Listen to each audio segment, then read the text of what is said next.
Promise guys, napakasarap talaga nito.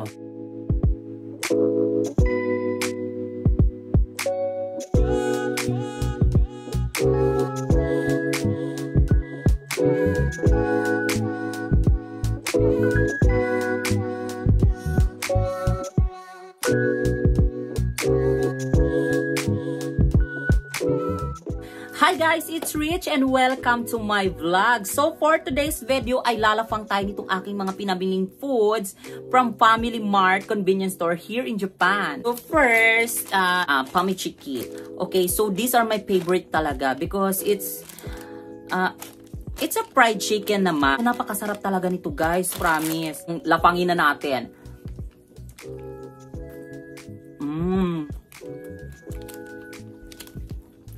Promise guys, napakasarap talaga nito.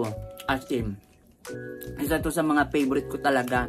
At lagi-lagi ko talaga itong binibili dito sa Family Mart because it's so delicious talaga guys, promise. Next naman natin itong tuna mayo. Ayan.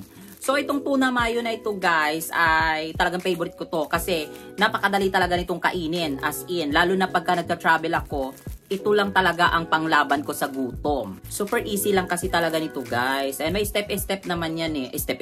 May step-by-step naman siya kung paano nyo siya bubuksan. Hindi nyo siya bubuksan talagang ganun kasi masisira tong kanyang nori. Ayan. So yung nori guys is parang siyang dry na seaweed. Hindi alam ko seaweed talaga ito. Ayan.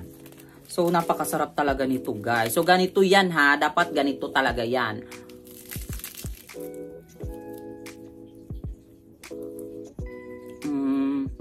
Dumidin ito yung nori.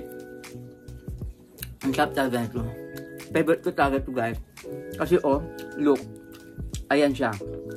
May mayonnaise siya, tas yung tuna, pinag-mix na talaga. Kaya talagang ang sarap-sarap talaga ito guys. So next naman natin itong favorite kong tortilla. Cherry mayo chicken. Ayan, so may mga iba't iba kasi ito guys. Pero ito kasi gusto ko kasi hindi maanghang. Yung iba kasi ito sobrang anghang talaga, nakakaloka. Kaya i-try na natin to. So, buksan na natin guys. Ang tamang pagbukas nito ay dito sa likod.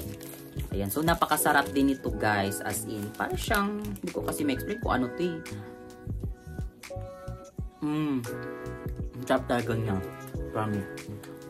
Favorite ko talaga ito. Pagka talagang gutom na kayo, ito pwedeng-pwede na kasi. Kaya, napakasarap talaga niya guys. Promise. May palaman na din siya sa gitna. Parang nga siyang yung timpla niya para din siyang mga pizza, ganyan. So, ang sarap ng talaga guys, promise. So, next naman natin itong isa sa mga favorite ko. Ito ay parang siopaw talaga to sa atin eh. Hindi parang siopaw to sa atin. Ayan. So, favorite ko talaga to guys. As in, kasi ano lang to eh, alam ko seasonal lang to dito sa Japan eh. Oo.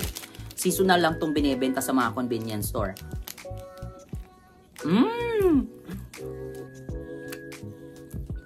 Napakasarap talaga guys, as in. Promise. Napakasarap talaga niya. Siopaw na siopaw talaga siya. Siopaw naman talaga to sa atin, di ba?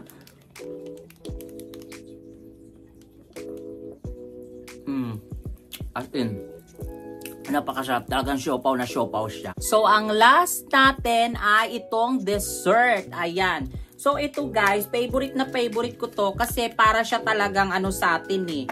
Alam nyo yung mga leche flan. Ayan, para siyang leche flan. Ayan oh, diba? Para siyang leche flan. At napakasarap talaga nito guys. Pero ang tawag nila dito sa Japan is pudding. Favorite ko talaga to. Lalo na pagkatapos kumain. Ayan, napakasarap niya talaga. Hindi siya ganun katamis. Pero napakasarap niya, guys. Favorite ko talaga to. Ang sarap talaga niya. Pero sa totoo lang, dapat hinahalo to eh. Pero hindi ko hinahalo. Kasi gusto ko siya talagang mapapak na ganito. Ayan guys, so naipakita ko na sa inyo ang aking top 5 na favorite foods na lagi kong binibili sa Family Mart dito sa Japan. Ayan, so ito lang yung lagi kong binibili. Hindi naman lagi. So ito lang yung mga talagang favorite ko kasi nga naman mabilis lang talaga siyang lamunin, guys. Ayan, lalo na pagkagaling ako sa work at sobrang haggard ako.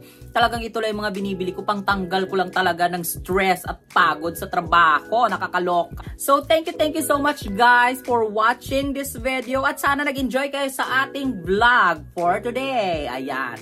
So, marami pa akong mga vlog na darating at mga gagawin. So, kaya naman sa mga hindi pa nakakapag-subscribe sa aking channel, please, i-click nyo na ang subscribe button at i-click nyo na rin ang notification bell para ma-update pa kayo sa mga darating pa nating video at i-like nyo naman ang ating video, guys. Ayan. So, thank you so much and see you in my next vlog. Bye!